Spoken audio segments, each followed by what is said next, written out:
นี่คือเป็นภาพบริเวณอ่างเก็บน้ำบ้านนาอ่างตำบลนาตาลอำเภอเต่างอยตอนเช้าตอนสายมื้อนี้ข้าปานคำผสมมาบริเวณอ่างเก็บน้ำบริเวณตาลเดี๋ยวลงไปเป็นตาตึกเฮพี่น้องเป็นตาตึกเฮเสมองได้ไหมนี่คือเป็นภาพบรรยากาศในอ่างเก็บน้ำหัวหินตาด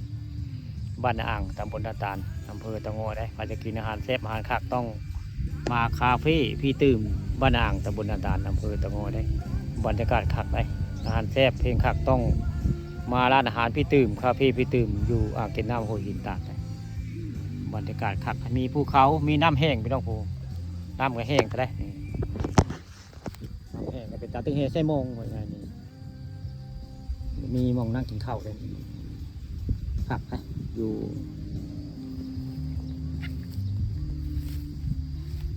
ใกล้ๆเมฆครับมัน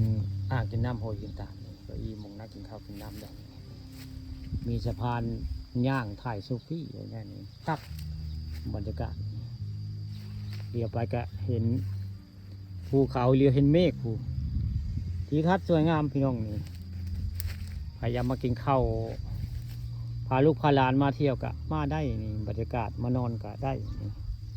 ได้หมกอีพนักกินข้าวกินน้ำเลยนี่มานั่งกินข้าวกับคอยบึกปลาบ้อนพี่น้องนี่ปลาบ้อนตอนแรงตอนค่ำบึกปลาบ้อนพร้อมได้บรรยากาศกะคักโรแมนติกพี่น้องนี่พายเปลี่ยนบรรยากาศกินข้าวจากขึ้นจากซ่านกลับมากินข้าวป่าเนาะมากินข้าวอยู่คาเฟ่พี่ตื่มอยู่อ่างกินน้ำหัวหินตาดบ้านอ่างตำบลนาตาลบรรยากาศคักเลยทิวทัศน์สวยงามนี่น้ำแห้งนี่เดียวไปก็เวิ้งว่างเท่าไรบรรยากาศเรียบเทิงกับซิมีกระจุมแหลมๆมองงานกินข้าวกินน้ำแล้วก็มีปีก็มีนะปู่ปีก็มีได้3 ปีก็ได้นี่ใครหมักนอนปีก็นอนปีได้ปู่ร่มรื่นพี่น้องมีต้นไม้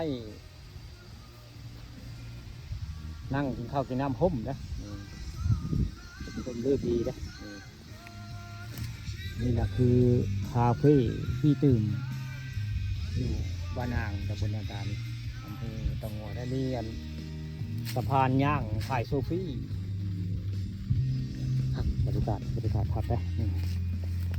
อยู่บริเวณอ่างเก็บน้ำหัวหินตาดบ้านนาอ่างตำบลนาตาล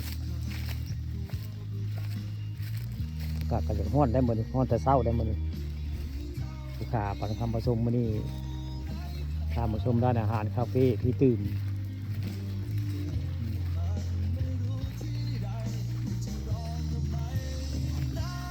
เปิดน้ำแล้วโคตรมันก็อีนั่งบรรย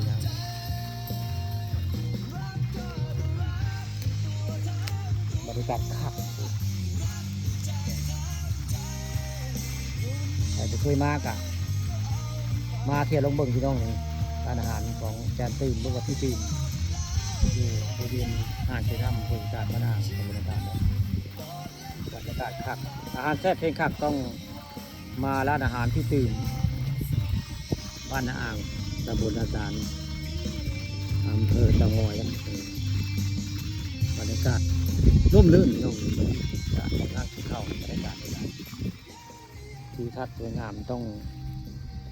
มากินข้าวอยู่ร้านอาหารพี่ตื่นอยู่อ่างเก็บน้ำหัวหินตาดได้